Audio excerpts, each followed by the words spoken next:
السلام عليكم ورحمة الله وبركاته.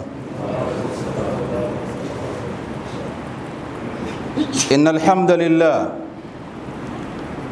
نحمده ونستعينه ونستغفره ونعوذ بالله من شرور أنفسنا ومن سيئات أعمالنا. من يهده الله فلا مضل له ومن يضلل فلا هادي له. واشهد ان لا اله الا الله وحده لا شريك له واشهد ان محمدا عبده ورسوله. نشهد انه بلغ الرسالة وادى الامانة ونصح الامة وكشف الغمة وجاهد في الله حق جهاده حتى أتاه اليقين. اللهم صل على محمد وعلى آل محمد كما صليت على إبراهيم وعلى آل إبراهيم وبارك على محمد وعلى آل محمد كما باركت على إبراهيم وعلى آل إبراهيم إنك حميد مجيد. رب اشرح لي صدري ويسر لي أمري واحلل عقدة من لساني يفقه قولي. اللهم ذكرني ما نسيت وعلمني ما جهلت برحمتك يا أرحم الراحمين. أما بعد، أولا أوصيكم وأوصي نفسي بتقوى الله عز وجل كما قال سبحانه وتعالى: يا أيها الذين آمنوا اتقوا الله حق تقاته ولا تموتن إلا وأنتم مسلمون. وقال سبحانه وتعالى: إن للمتقين مفازا. Islam, ama baada kumshukuru Allah subhanahu wa ta'ala na kumtakia ziada za rehma na amani Mtume Muhammad sallallahu alayhi wasallam, mtume ambaye Mwenyezi Mungu subhanahu wa ta'ala amemweleza ndani ya Qur'an kwa upeo wa hali ya juu, akamsifu ndani ya Qur'ani kwa sifa kede kede, akamweleza ikafikia sehemu akamwambia Mtume Muhammadin sallallahu alayhi wasallam: wama yantiqu anil hawa in huwa illa wahyi yuha, kwamba Mtume Muhammad sallallahu alayhi wasallam haongei jambo kwa matamanio ya nafsi yake, alhawa, kama vile mimi na wewe, bali kila analoongea ni wahi kutoka kwa Rabbul Izza Allah jalla jalalu. Akafika sehemu akamweleza tena mtume huyu Muhammadin sallallahu alayhi wasallam kwa kusema: warafa'na laka dhikrak, na tukaunyanyua utajo wako wewe Muhammad sallallahu alayhi wasallam.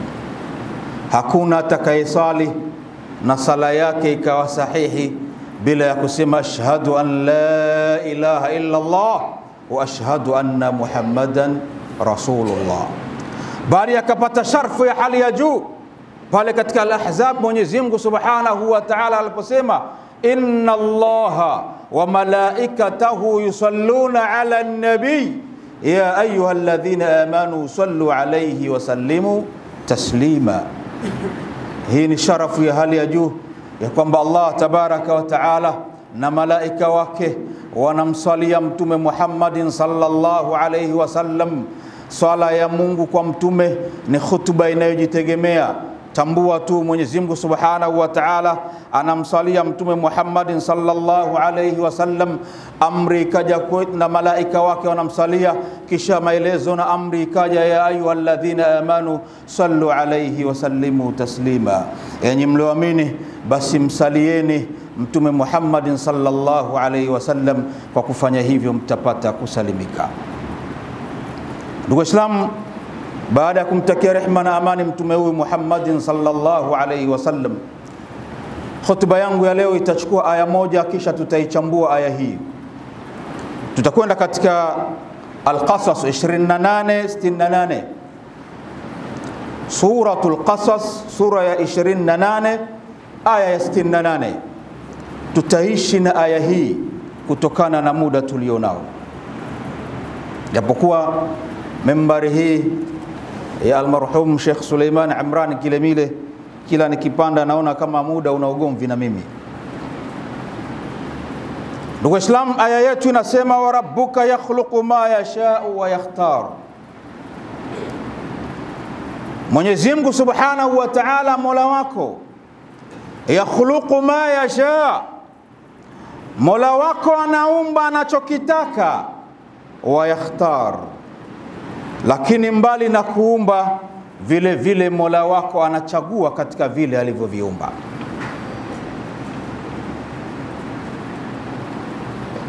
Ndugu Islam, Mwenyezi Mungu Subhanahu wa Ta'ala katika viumbe alivyoviumba ameumba viumbe vya aina nyingi, akajalia binadamu kuwa ni kiumbe bora.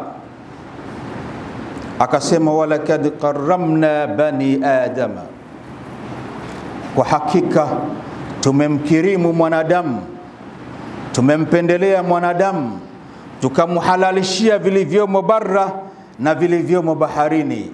Hii ni mazia, ni upekee wa hali ya juu ya mwanadamu kama mwanadamu, kwamba yeye amepewa upekee wa hali ya juu.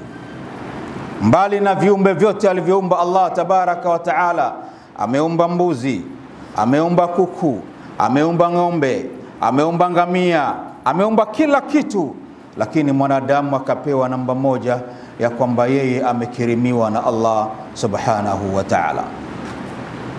Ndugu Islam, katika hao wanadamu Mwenyezi Mungu Subhanahu wa Ta'ala, wa rabbuka yakhluqu ma yasha wa yakhtar, akateua mitume na manabii wapatao 124,000, lakini katika hawa akateua mitume 25 ambao wametajwa ndani ya Qur'ani tukufu. Nenda katika Al-Anbiya utakuta masala haya.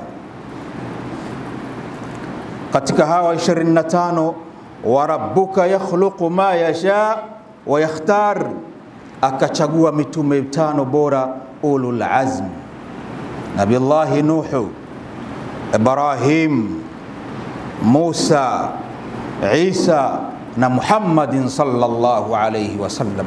Akateua hawa ndo mitume 5 bora.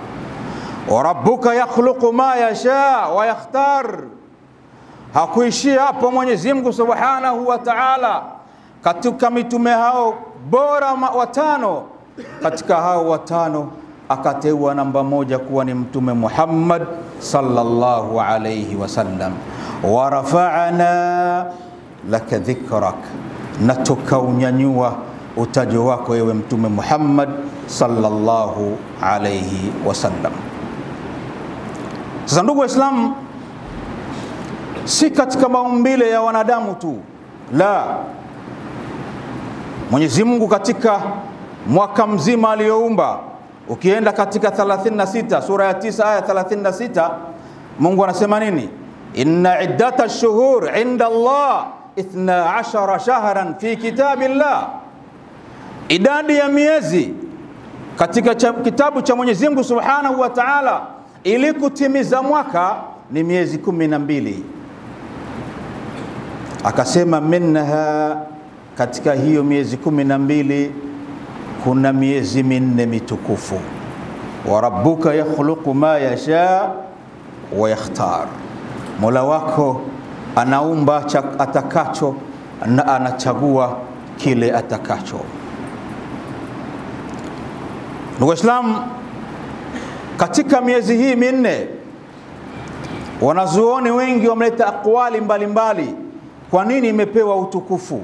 Kwa nini iliharamishwa mpaka kupigana vita katika miezi hii 4?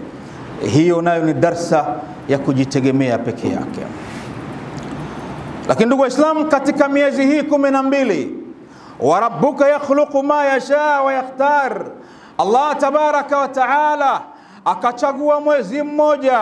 Mwezi huo ni mwezi wa rahma, mwezi wa maghfira, mwezi wa itqu minan nar. Katika miezi 12 akachagua mwezi wa Ramadhan, mwezi ambao Allah tabaraka wa taala huacha watu huru na moto. Allah tabaraka wa taala huwasamehe watu kwa wingi. Allah tabaraka wa taala hufanya mambo ya kheri. Allah tabaraka wa taala hujaddid mambo ya wanadamu katika mwezi huo.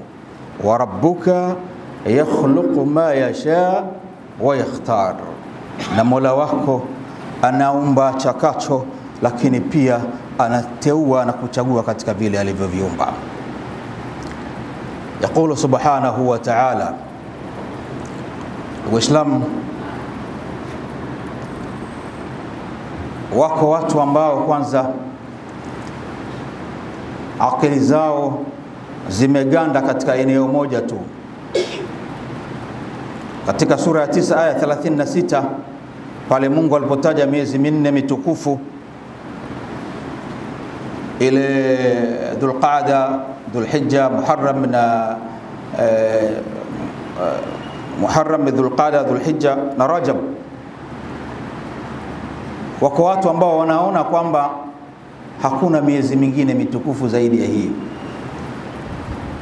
Huu ni uchache wa elimu.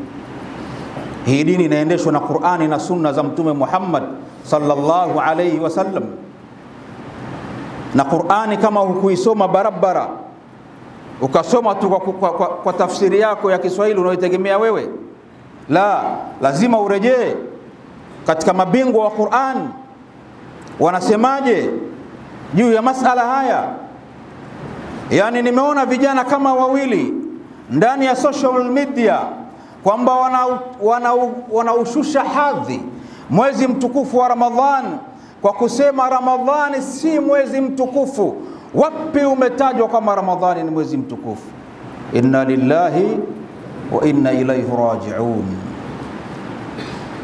Ndugu Waislamu, mbali na kuleta dalili katika masala ya fiqh, kuna mlango unaitwa urf. Mbali na dalili, leo umkamate mtu kutoka Msanga huko, umuulize mwezi wa Ramadhani mwezi mtukufu, atakwambia nini? Naam, ni mwezi mtukufu. Hii ni urfu indana.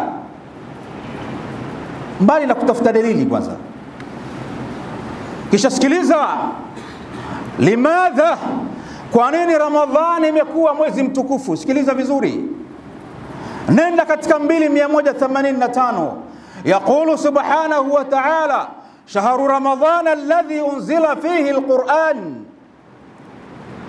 hudan linnasi wa bayinatin min alhuda walfurqan. Mwezi wa Ramadhan ndio mwezi ambao unzila fihi alquran, ni mwezi ambao imeshushwa ndani yake Qur'ani. Waislamu, Jibril alayhi salatu wassalam hakupata utukufu ila baada ya kuhusishwa yeye na Qur'ani ambayo alishuka nayo kumletea Mtume Muhammad sallallahu alayhi wasallam. Gharul Hira, pango hili halikupata utukufu na kutajwa katika tarikh ya Kiislamu ila ni baada ya pango hili akiwa Mtume Muhammad sallallahu alaihi wasallam ndani ya pango ikashushwa Qur'ani.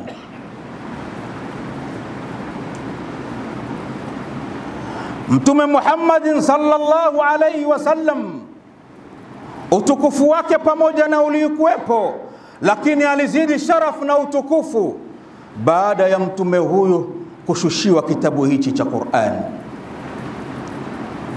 Ummati Muhammad sallallahu alayhi wasallam hawakupata sharafu na utukufu ila kwa kuwa ni ummati Muhammad na ukateremshiwa kitabu hichi cha Qur'an.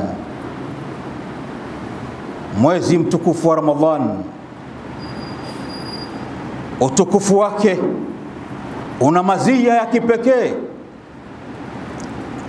umezidi mara elfu, mara laki, mara milioni kuliko miezi ile minne iliyotaja katika sura ya 9 aya 36. Kwa nini? Kwa sababu Allah tabaraka wa taala anasema shahru ramadhana alladhi unzila fihi alquran, mwezi wa Ramadhani ndio mwezi ambao imeshushwa Qur'an.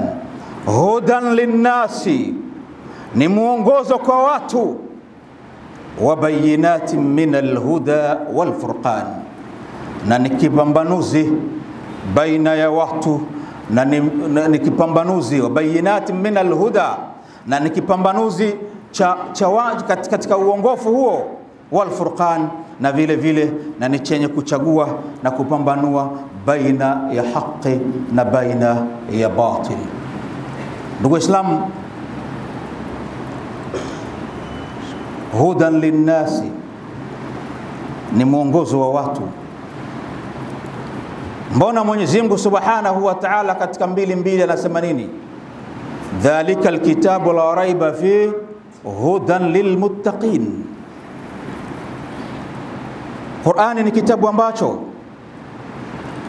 la raiba fi, hakina shaka ndani yake. Hudan lilmuttaqin, ni mwongozo kwa wamchao Allah Subhanahu wa Ta'ala. Je, Qur'ani inagongana? Je, kuna aya dhaifu? Limadha huna Allah tabaraka wa ta'ala yaqul hudan lilmuttaqin, wa hunaka Allah subhanahu wa ta'ala yaqul hudan linnasi wa bayinatin min alhuda. Aqulu qawli hadha wa astaghfirullaha li wa lakum fastaghfiruhu innahu huwal ghafurur rahim wa huwal barrul karim.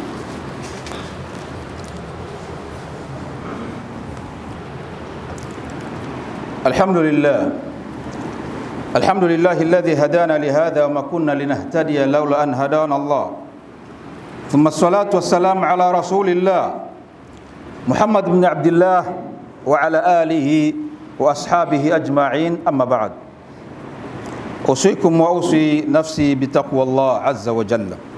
Ndugu Islam, nakuhusieni kwa mara nyingine tena na kuhusia nafsi yangu juu ya kumcha Allah Subhanahu wa Ta'ala.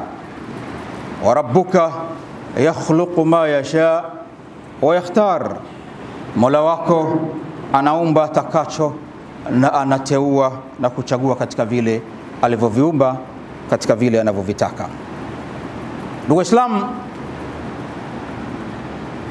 katika kulielezea hili tukasema 285 Allah tabaraka wa taala anasema shahru ramadhana alladhi unzila fihi alquran hudan linnasi wa bayinatin min alhuda walfurqan.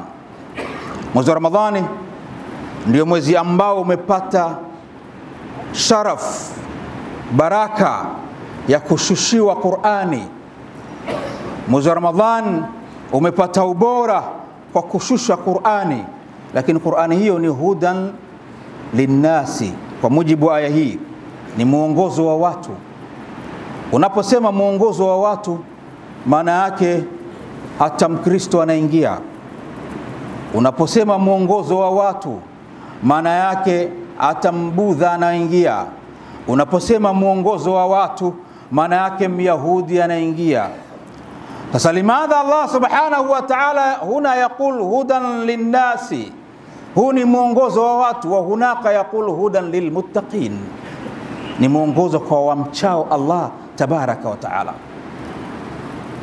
Na kama tunavyojua wacha Mungu wana sifa khasa zenye kuwabainisha na kuwapambanua. Wanazuoni wa tauhid wanasema alhidayah hidayatani au naw'ani, uongofu uko wa aina mbili, hidayat bayan wa hidayat tawfiq. Uongofu wa kubainisha na uongofu wa tawfiki, kile ulichobainishiwa. Hidayat bayan, kubainisha na kuwafikishwa, ni vitu viwili tofauti. Mungu anasemaje? innaka la tahdi man ahbabta walakinna Allaha yahdi man yasha.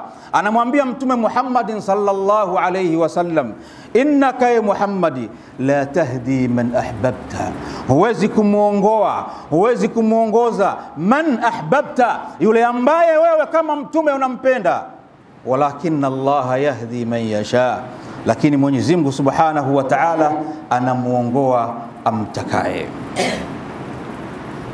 Hii inaonyesha nini?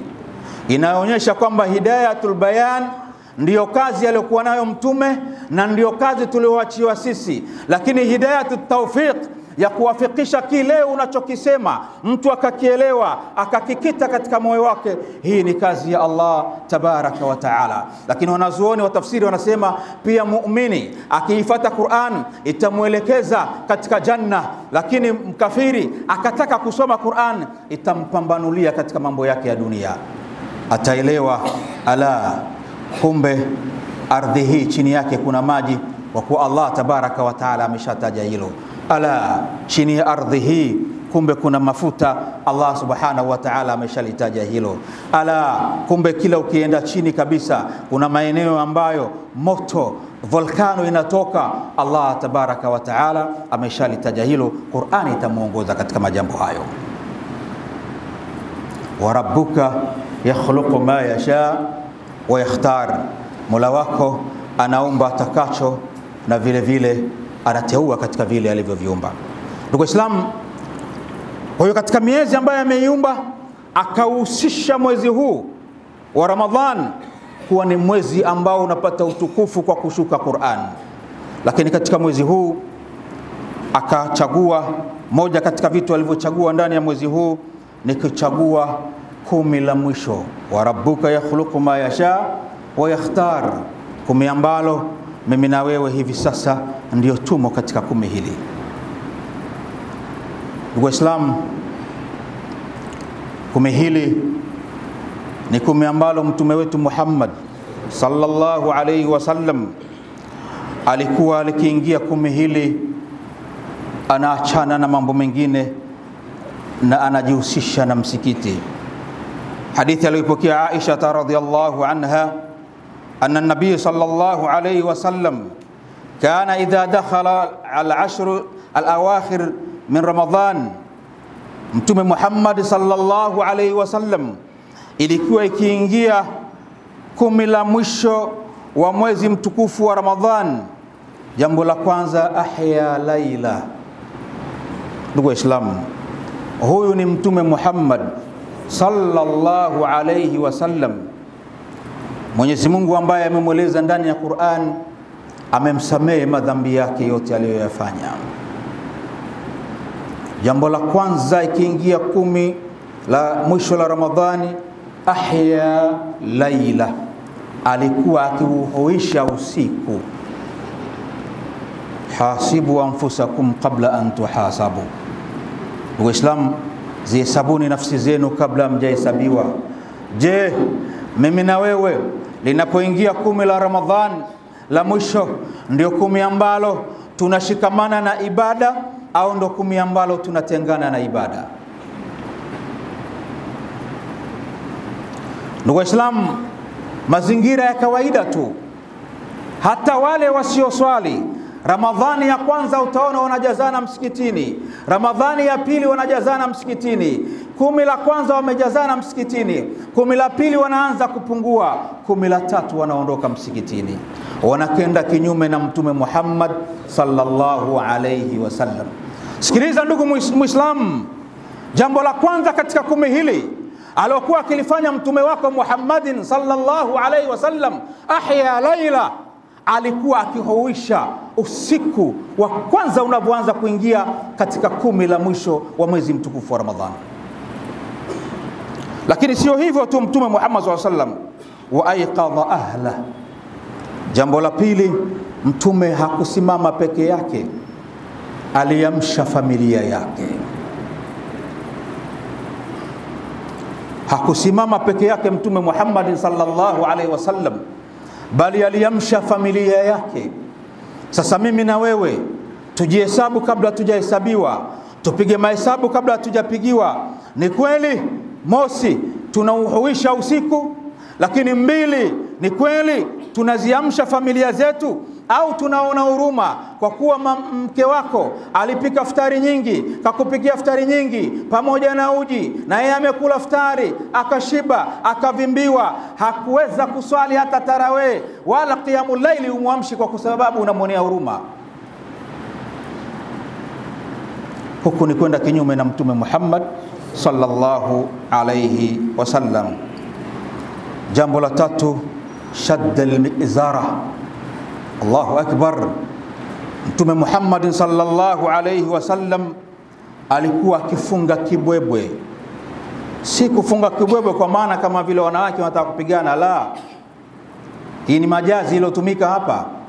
Akifunga kibwebwe manake Mtume akiachana na kila jambo ambalo litamshughulisha, ili aelekee qibla, ili aelekee masjidi, asome Qur'ani, avute adhkari, amtaji Allah subhanahu wa ta'ala, ahuishe usiku wake. Shadda mizara, alikuwa akifunga kibwebwe sawa sawa Mtume, akijikaza Mtume, akijipinda Mtume katika 10 hili la mwisho kwa ajili ya kutafuta radhi za Allah subhanahu wa ta'ala. Wa rabbuka yakhluqu ma yasha wa yakhtar. Mola wako anaumba atakacho na anateua. Katika mwezi huu wa Ramadhan alivyoumba akauteua kuupa Qur'an. Mwezi huu wa Ramadhan akaupa 10 la mwisho kuwa ni 10 ambalo la watu wafanye ibada, wakeshe kama anavyosema Mtume sallallahu alaihi wasallam. Lakini katika 10 hili Mwenyezi Mungu subhanahu wa ta'ala kwa kupitia mtume wake Muhammadin sallallahu alayhi wasallam amejaalia kupatikana Lailatul Qadr, usiku wa baraka, usiku wa makadirio, usiku wenye utukufu wa aina yake. Ukienda katika 97 al-Qur'an, Mungu anasema nini? Anasema inna anzalnahu fi lailatil qadr. Kwa hakika tumeishusha hiyo Qur'an. When wa mata? Tumeishushia wapi na muda gani? Inna anzalnahu fi lailatil qadr. Hakika tumeishusha hiyo Qur'an katika usiku wa makadirio, usiku ambao unapatikana ndani ya mwezi mtukufu wa Ramadhan, usiku ambao sio mwezi wote bali unapatikana katika 10 la mwisho, usiku ambao sio 10 lote bali unapatikana katika masiku yale ya witri, kama hadithi ya Mtume Muhammadin sallallahu alaihi wasallam inavyoeleza. Wama adraka ma lailatul qadr. Nini kitakachokujulisha hiyo Lailatul Qadr? Allah subhanahu wa ta'ala anatoa majibu, Lailatul Qadr khairun min 1000 shahr. Usiku huu ndugu Waislamu ni mbora kuliko miezi 1000. Sikiliza yule ambaye anapinga kwamba Ramadhani sio mwezi mtukufu, safirisha akili yako. Miezi 1000 ukagawanya kwa 12 utapata miaka 83 na miezi 4.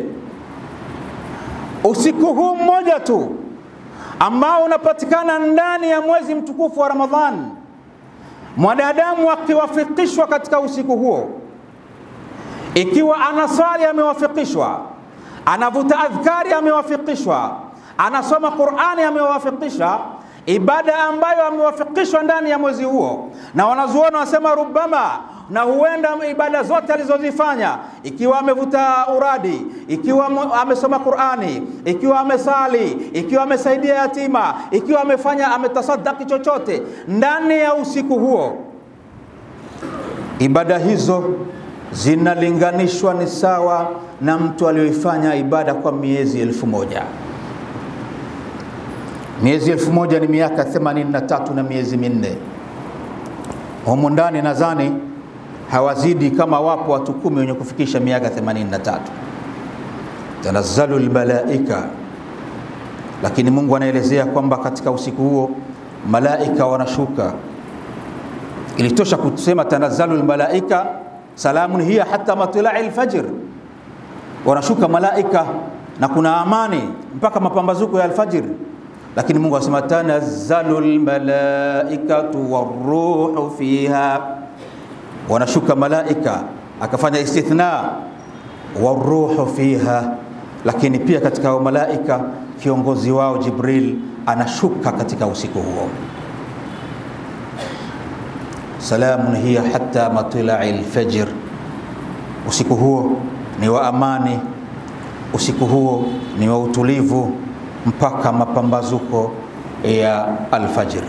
Ndugu Islam, yaqulu Mustafa sallallahu alayhi wasallam, Mtume Muhammad sallallahu alayhi wasallam anasema, man qama, imekuja riwaya mbili, man qama Ramadhan, na imekuja riwaya man qama lailatal qadr, mwenye kusimama Ramadhani usiku.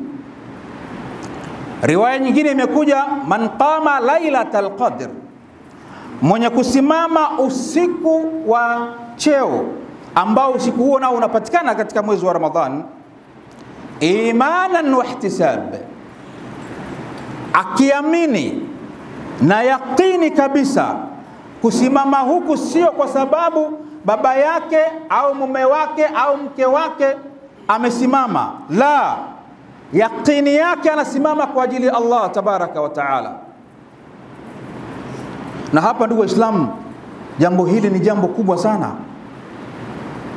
Katika hadithi anaelezea Umar ibn al-Khattab, anasema innamal a'malu binniyat, hakika ya matendo huenda kwa nia, wa innama likulli imri'in ma nawa, na kwa hakika kila mtu atalipwa kwa kile alichokinuia. Sababu ya hadithi hii ndugu Waislamu, Mtume Muhammad sallallahu alaihi wasallam wakati anafanya hijra ya kutoka Makka kuhamia Madina, na maswahaba wakahama naye. Lakini katika maswahaba waliohama naye, yumo mmoja katika maswahaba hakuhama kwa ajili ya Allah tabaraka wa taala, bali alihama kwa kuwa katika familia za Madina zilizokuweko, kuna moja katika familia kulikuwa kuna mwanamke ambaye anampenda sana, anataka kumuoa. Tunaelewana vizuri? Mtume baada ya kusikia majambo haya akasema maneno haya, innamal a'malu binniyati, hakika matendo hufangamanishwa na nia, na kila mtu atalipwa kwa kile alichokinuia katika moyo wake. Akasema faman kana hijratuhu ila Allahi wa rasulihi fahijratuhu ila Allahi wa rasulihi. Allahu akbar. Ikiwa mtu anahama, anafanya hijra, sikiliza maneno haya yaliyotumika, kwa ajili ya Mwenyezi Mungu na mtume wake Muhammadin sallallahu alaihi wasallam, ai fi sabilillah, basi na afanye hivyo kwa ajili ya Mungu na mtume wake. Wa man kana hijratuhu, na yule ambaye hijra yake anafanya lidunya, kwa ajili ya dunia, sikiliza vizuri, au kwa ajili ya mwanamke ili akamuoe, sikiliza sigha ilivyokuja, fahijratuhu ila ma hajara ilaihi. Sisi tunaelewana vizuri ndugu Waislamu? Ikiwa unahama kwa ajili ya Mungu na mtume, hadithi imerudia ikasema fahijratuhu ila Allahi wa rasulihi, ahame kwa ajili ya Mungu na mtume wake. Lakini ikiwa mtu anahama kwa ajili ya dunia na mwanamke ili amuoe, hadithi haikurudi ikusema kwa basi afanye hivyo, ahame kwa ajili ya dunia na mwanamke ili amuoe. Ingerudi hivi kungekuwa tuna mashaka hapa, tungewatafuta watu wa hadithi watuambie kwa nini imerudi hivi. Lakini hadithi ikamalizika vipi? Fahijratuhu ila ma hajara ilaihi. Mtume akutaja tena dunia na mwanamke hapa kama alivyotaja kule, akasema basi mtu huyo ahame au ahamie, afanye hijra kwa kile ambacho amekiwekea nia katika moyo wake. Aliona ni tabu kutaja dunia na mwanamke, kwa sababu sio vitu ambavyo mtu amefanya kwa ajili ya Allah tabaraka wa taala. Ndugu Waislamu, katika kumi hili la mwisho kunapatikana usiku huu wa Lailatul Qadr, usiku ambao ukienda katika suratul Dukhan, Mwenyezi Mungu Subhanahu wa Ta'ala nayo vile vile ameelezea 44 aya ya 3, ameelezea suratul Dukhan sura ya 44 aya ya 3, ameelezea katika kwamba usiku huu ni usiku wenye baraka. Kwa hiyo ndugu Waislamu, na kuombeni chonde chonde, wengine wameanza jana, wengine wanaanza leo. Kila mmoja ajitahidi atenge muda wake wa usiku kwa ajili ya Allah Subhanahu wa Ta'ala. Lakini la mwisho kabisa ndugu Waislamu, mwisho wa Ramadhani, japo kuna hutuba moja huko mbele, Jumaa moja imebaki, lakini tukumbuke mwisho wa Ramadhani kuna swala zima la utoaji wa zakatul fitr, zaka ya fitri. Sisi Waislamu wengi hivi sasa ukimuuliza Muislamu kichwa chake, yani paka mimi jana na juzi wake zangu wananiuliza, bwana vipi sikukuu watoto? Sijawahi kuulizwa vipi zakatul fitr watoto unawatolea au watolea inakuaje? Sisi tunaelewana? Kila mtu sasa hivi kichwa chake, mwanangu atavaa nini? Mwanangu itakuwaje? Mke wangu atavaa nini? Mimi nitavaa kanzu gani? Lakini ndugu Waislamu, niwakumbushe hadithi ya Mtume Muhammad sallallahu alaihi wasallam. Mtume anasema amefaradhisha Mwenyezi Mungu Subhanahu wa Ta'ala zaka ya fitri kwa muumini mwanaume na muumini mwanamke, kwa aliyekuwa huru na aliyekuwa mtumwa. Sikiliza vizuri, katika Uislamu kafara nyingi ya mambo ambayo umefanya kwa makosa, madhambi makubwa, moja katika adhabu zake ni kumwacha mtu mtumwa huru. Tunaelewana vizuri? Atakayemwingilia mke wake mchana wa Ramadhani afanyeje? Afunge miezi miwili mfululizo au afanyeje? Alishe maskini 60, si ndio? Au afanyeje? Au amwache mtumwa huru. Uislamu umemwonea huruma mtumwa katika majambo mbalimbali, mpaka imewekwa ni sababu ya kafara kuachiwa kwake mtumwa.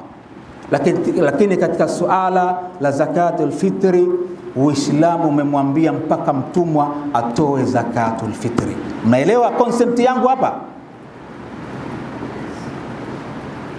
Pamoja mtumwa Uislamu umekuja kumgomboa mtumwa, umekuja kumtoa mtumwa. Mwenye kuita mke wake mama afunge miezi miwili au aachie mtumwa huru. Mwenye kufanya kadha kadha afunge miezi miwili aachie mtumwa huru. Uislamu ni dini ya kuja kugomboa watumwa, sio dini ya utumwa kama propaganda zilivyofanywa na wale waliowatawala wa Tanzania hapa kabla. La, Uislamu ni dini ya kumwachia mtumwa, sio ya kumchukua mtumwa. Sasa pamoja na huruma ya Uislamu juu ya mtumwa, lakini Mtume Muhammad sallallahu alayhi wasallam anasema zaka ya fitri mtumwa naye anatakiwa aitoe. Si mtumwa tu, mtoto naye anatakiwa atolewe. Ndugu zangu, nawakumbusha hili kwa sababu Mungu anasema makunna muadhibina hatta nab'atha rasula. Mungu hawi na wala siwaapizi hapa mwenye kuadhibu watu mpaka ujumbe uwafikie. Kwa hiyo ujumbe umekufikia. Kuanzia sasa, wakati unatafuta nguo ya mtoto wako, mtafutie na zakatul fitri yake. Wewe baba ni mas'ul katika nyumba yako. Japo wanazuoni wamehitilafiana, je, mwanamke kutoa zakatul fitri, hii zakatul fitri mwanamke anatoa yeye kama yeye au mume wake anamtolea? Kuna khilafu baina ahlul ilm, lakini kauli rajih, mwanamke anatakiwa atoe mwenyewe kwa ajili ya nafsi yake. Inna Allaha wa malaikatahu yusalluna ala nabi ya ayyuhalladhina amanu sallu alayhi wa sallimu taslima. اللهم صل على محمد وعلى ال محمد كما صليت على ابراهيم وعلى ال ابراهيم وبارك على محمد وعلى ال محمد كما باركت على ابراهيم وعلى ال محمد. اللهم ارض عن كل اصحاب رسول الله صلى الله عليه وسلم اجمعين. ربنا تقبل منا انك انت السميع العليم وتب علينا يا مولانا إنك أنت التواب الرحيم.